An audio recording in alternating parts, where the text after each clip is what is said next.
Today, one of the most powerful people in the entertainment industry, Ari Emanuel, the CEO of the entertainment conglomerate Endeavor, wrote an op-ed for the Financial Times titled, "Business Silence on Kanye West's Anti-Semitism is Not an Option."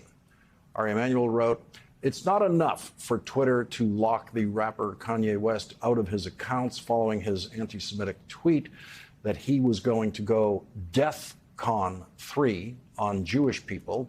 West's business partners across the fashion and entertainment industries also need to speak out and take action. Silence is dangerous."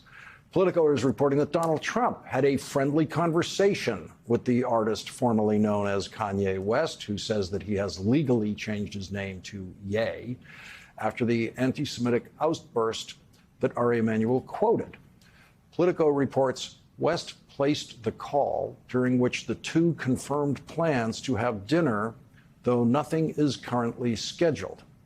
Anti-Semitism has long been a poison in the American body politic. The Trump-controlled version of the Republican Party has grown untroubled by the casual anti-Semitism exhibited by the likes of Marjorie Taylor Greene and Donald Trump himself, who this week complained about, quote, the people of the Jewish faith, especially those living in the U.S. Those were his exact words.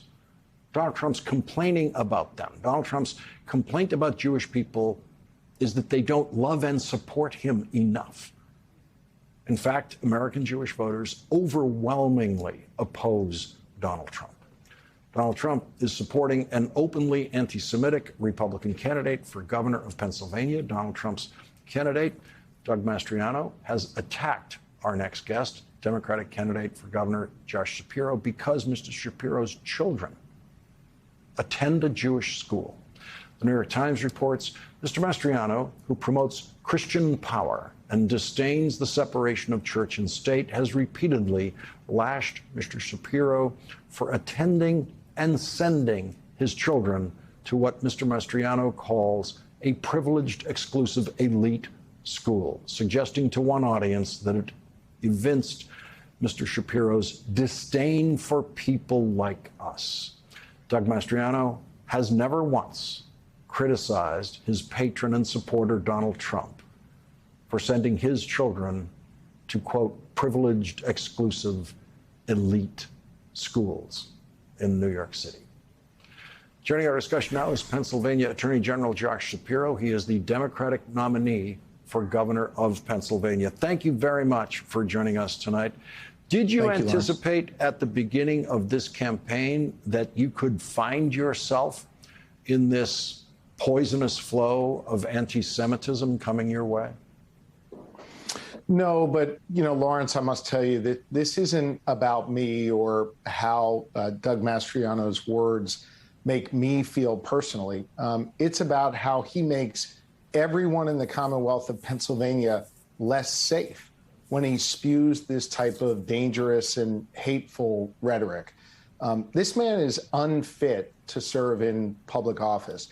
He's the same man that stormed up to the Capitol on January 6th to deny Pennsylvanians their right to vote. He's the same man, the only candidate in the nation who's actively recruiting white supremacists to be part of his campaign on the website known as Gab, the same website that was used by the killer at the Tree of Life Synagogue in Pittsburgh, who murdered 11 people while they worshiped. He's the same man who, as an adult, as a grown man just a few years ago, wore the Confederate uniform on the grounds of the U.S. Army War College and not as part of some reenactment. Maya Angelou said, when someone shows you who they are, believe them. We need to believe who Doug Mastriano is. He is not only unfit, but he is someone who, if you don't think like him and look like him and worship like him and marry like him and vote like him, then you don't count in his Pennsylvania. And for my part, let me tell you, no matter who you are, no matter what you look like, no matter who you love, no matter who you pray to or where you come from, I want to be your governor in Pennsylvania. And I want to bring people together to try and create a more tolerant and just society here. Would it help if Donald Trump were to rebuke his chosen candidate in Pennsylvania for attacking Children attacking a candidate's children for the school they attend? I mean, look, those two are so intertwined and interconnected. I'd be shocked if all of a sudden the former president grew a conscience and did something like that. In fact, just the other day, I think he was out attacking me. So I doubt something like that would ever happen. But look, the people of Pennsylvania are the ones who are making a judgment on Doug Mastriano.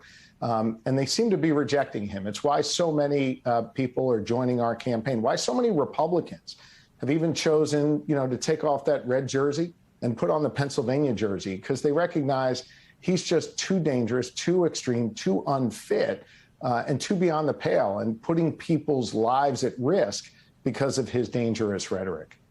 The polling shows you with about a 10-point lead on Doug Mastriano at this point. It shows John Fetterman running in the same poll, 2 points ahead of Mehmet Oz in the Senate campaign. What is your sense of the race, both of those races at this point, given you understand Pennsylvania polling much better than we do? Well, Pennsylvania's a tough state. It's the swingiest of all swing states in the nation. It's a state that was divided in the last two presidential races by less than 1 percentage point. Now, Lawrence, I'll tell you that even when those presidential races were that close and so many other Democrats lost in Pennsylvania, I still won. In fact, in 2020, earned more votes than anyone in the history of Pennsylvania.